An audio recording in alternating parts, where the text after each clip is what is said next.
bên nước gió rét đỏ thưa khách xa, lao xanh ven sông bờ run bóng treo.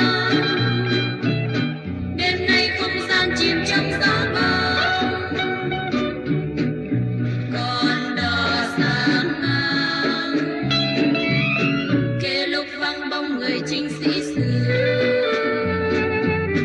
đã cắm giữa gió mùa thu thối đưa. Đêm nay đông sang mà tin vẫn chưa đưa về đò xưa,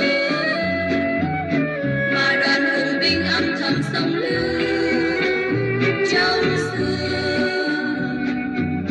Hồi quay trầm vang như hòa lẫn theo người lái đò dù. Tiếng còi trong sương đêm, tiếng còi trong sương đêm theo gió đưa hồi buồn nghe vi von. Thôi toán quân đi rồi, thôi toán quân đi rồi, đi rồi. Con ơi lòng mẹ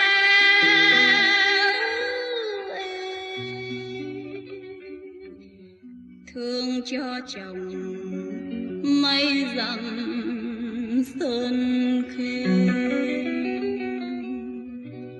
Khi ra đi có vui về, mà hôm nay lá thu đã rơi tràn rồi mùa đông sang qua luôn mòn mỏi trong đầu.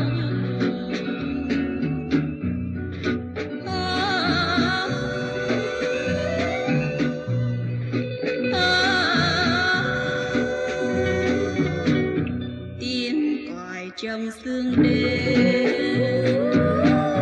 tiếng còi trong sương đêm theo gió đưa hồi buồn nghe bi quan. Thôi không chi đau lòng, con cứ an giấc nồng ở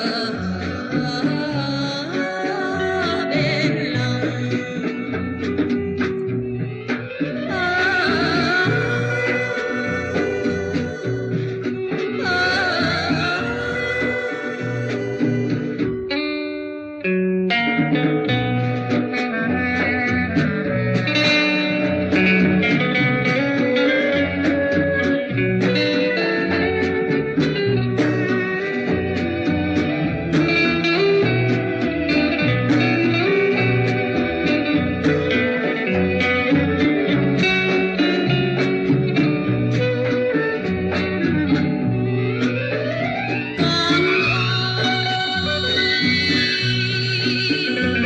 Lòng mẹ thương cho chồng mây dặm